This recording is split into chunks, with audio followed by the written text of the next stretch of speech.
Hello dear students, welcome back to my channel Edu colours.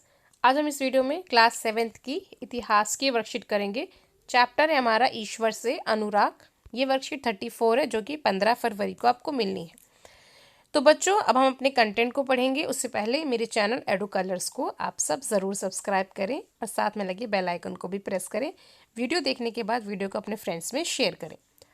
ईश्वर से अनुराग, ठीक है। इसमें हम नाथपंथी, सिद्ध और योगी, ठीक है, इन लोगों की विचारधाराओं के बारे में जानेंगे।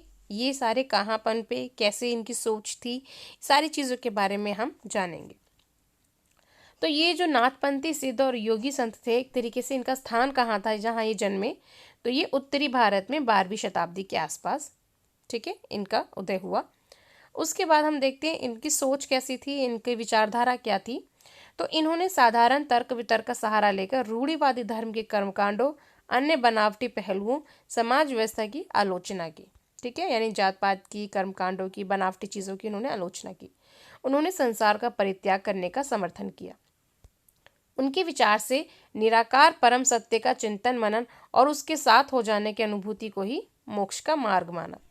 उन्होंने योगासन, प्राणायाम और चिंतन मनन जैसी क्रियाओं के माध्यम से मन एवं शरीर को कठोर प्रशिक्षण देने की आवश्यकता पर बल दिया। उनके द्वारा की गई रूढ़िवादी धर्म की आलोचना ने भक्ति वर्गीय धर्म के लिए आधार तैयार किया, जो आगे चलकर उत्तरी भारत में लोकप्रिय शक्ति बना। तो बेसिकली ये कह सकते हैं, इन सब चीज़ों का अगर हम एक निचोड़ निकालें तो यही है कि योगासन, प्राणायाम, चिंतन मनन के द्वारा इन्होंने अपनी जो भी कठोर प्रशिक्षण के द्वारा इन्होंने अपनी सिद्ध जो भी इन्होंने यह विचारधारा है सिद्ध इसमें हासिल की। और ये कह सकते हैं कि जो बनावटी चीज़ें हैं, रूढ़िवादी जो पुरानी परंपराएं चली आ रही, उनका इन्होंने विरोध किया, ठीक है। अब आगे चलते हैं, महाराष्ट्र के संतों के बारे में पढ़ते हैं, जो कि बहुत इंपॉर्टेंट है। तो इनका जो स्थान था जहाँ पर महाराष्ट्र के संत एक तरीके से जिनका उदय हुआ, तो पंढरपुर महाराष्ट्र, ठीक है, वेरी इंपॉर्टेंट। पंढरपुर महाराष्ट्र 13वीं से 17वीं शताब्दी के आसपास अलग अलग संत हुए, जैसे कि ज्ञानेश्वर, नामदेव, एकनाथ, तुकाराम, सखुबाई और चोखा मेला। ये मुख्य संत हैं जो महाराष्ट्र से बिलोंग करते हैं। इनके भगवान थे विट्ठल, जो कि विष्णु का ही एक रूप है।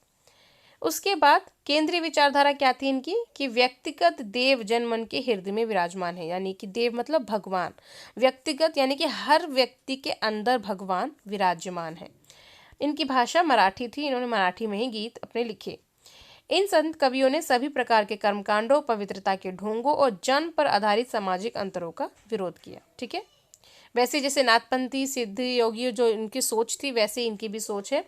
उन्होंने सन्यास के विचार को भी ठुकरा दिया और किसी भी अन्य व्यक्ति की तरह रोजी रोटी कमाते हुए परिवार के साथ रहने और विनम्रता पूर्वक जरूरतमंद साथी व्यक्तियों की सेवा करते हुए जीवन बिताने को अधिक पसंद किया, ठीक है। उन्होंने इस बात पर भी बल दिया कि असली भक्ति दूसरों के दुखों को बांटना है, यानी दूसरों के दुखों को कम करना है। इससे एक नए मानवतावादी विचार का उद्भव हुआ। जैसा कि सुप्रसिद्ध गुजराती संत नरसिंह मेहता ने कहा था, वैष्णव जन तो तैने कहिए, पीर पराई जाने रे।